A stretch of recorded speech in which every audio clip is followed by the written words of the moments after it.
All right. Hi, my name is Kerry, and today I'm going to be doing a recap of Big Brother Season 25, Episode 4. Episode starts off right where it left off at with Heisem winning the POV.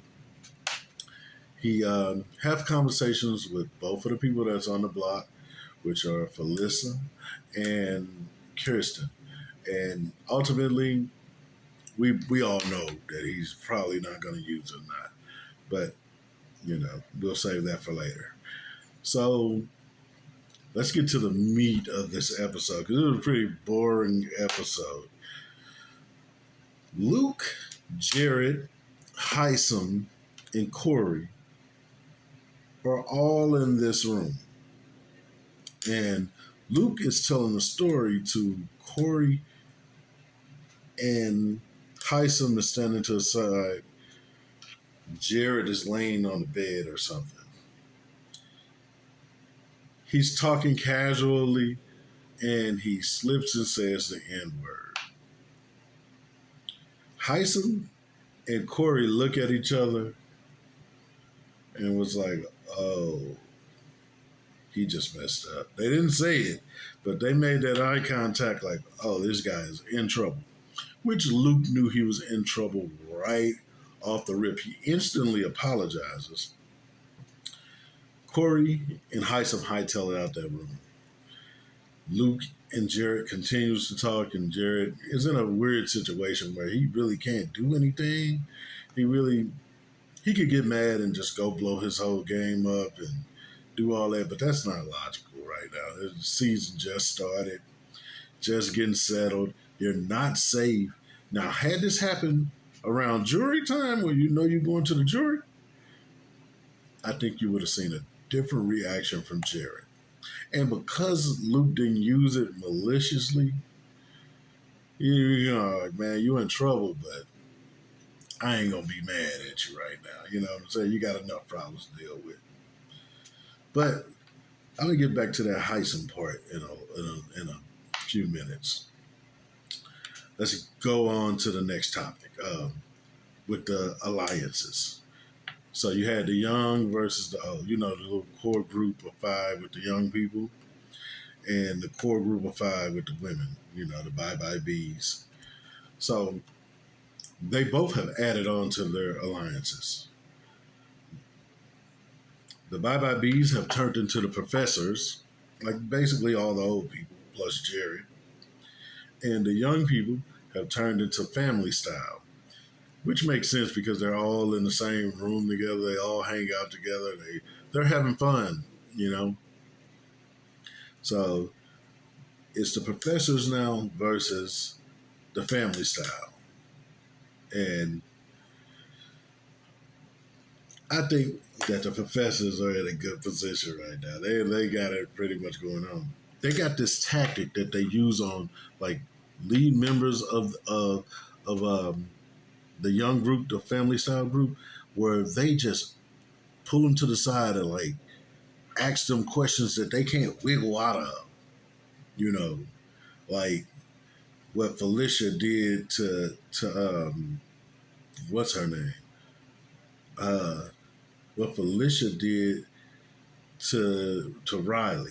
You ask them a point blank question and they can't wiggle out of it. You know, it's a great tactic, but it's also an annoying tactic. Like you're pressing them, and that's not going to end well. They're going to make them get rid of them too pretty fast. I predict in the next few weeks, in the next 4 weeks, either Heisem or Felicia is going to be gone because nobody likes for you to, press them. People like to BS around. Ask me little subtle questions to get the information that you want. Don't ask me, question that I don't want to answer. It's a good tactic, though, but it has repercussions. That's all I'm going to say.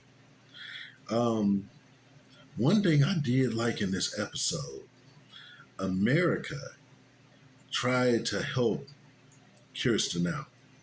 You know, because she started to think she's the only one on her team that really, started to think, why are we getting rid of Kirsten? Kirsten is a loner. We can pull her in. We could pull her in. We don't have to do the dirty work of this other side. We know Felicia is working with the other side, hands down. We know that. So why would we save Felicia? But I guess she couldn't rally the troops because we go right into the POV.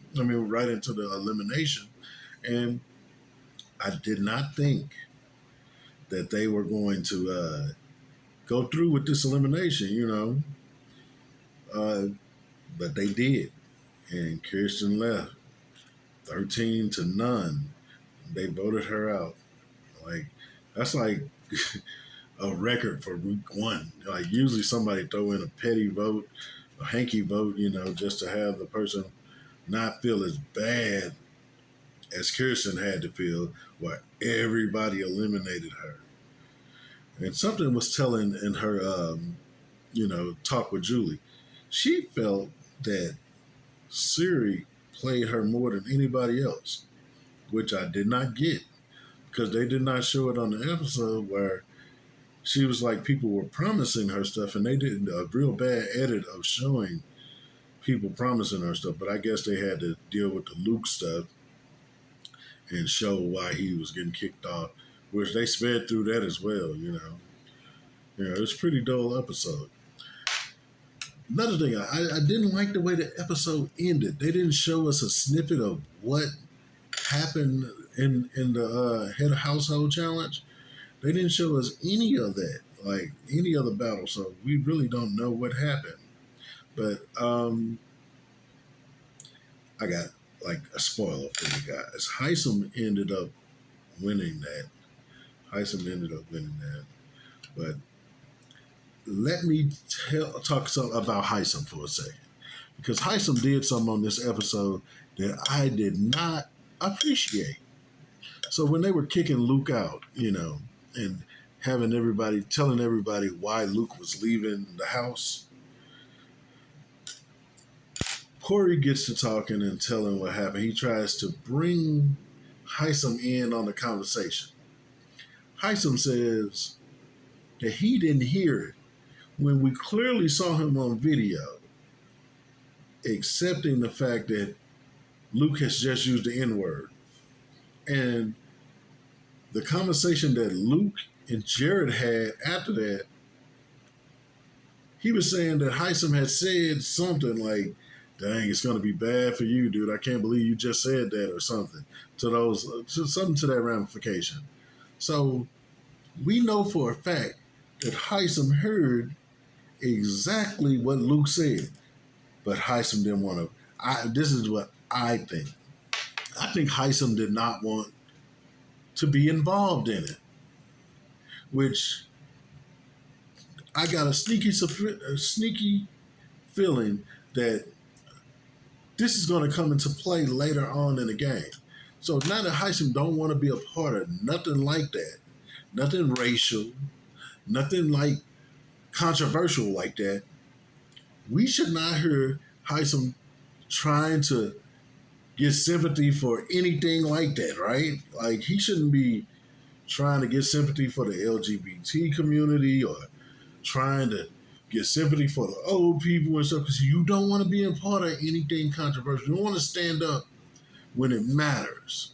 So I don't want to hear you trying to bring in and get sympathy or having people sympathize with you for being LGBTQ or none of that stuff, or being brown or any of that stuff. I really don't want to hear that out of you, because this was your opportunity to stand up and say something, or you at least say that was messed up.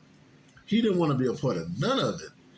And when we clearly saw that you heard exactly what this guy said, because you chimed in on it. So according to Jared, you chimed in on it. The edits didn't show any of what Jared said that he said. But going forward, I'm not going to want to hear him trying to get sympathy for no other group, no other racial thing, no other controversial thing like that. I'm going to expect you to stay out of everything that's like that, right? As we all should. But that's neither here nor there. That's just something that I'm going to be looking for when it comes to heist.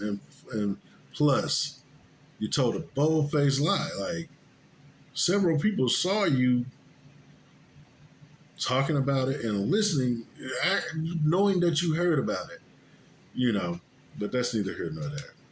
I suspect that the next episode will be great, though. You know, we're good to see the competition, and, you know, now you got nobody to pick on. Now it's side versus side. You got the one person that was not on anybody's side out. We got the racist guy out. Now we can get back to the game, back to it, because that I feel like that whole little N-word thing just took the sale right out of the season. It just, the season was going along smoothly,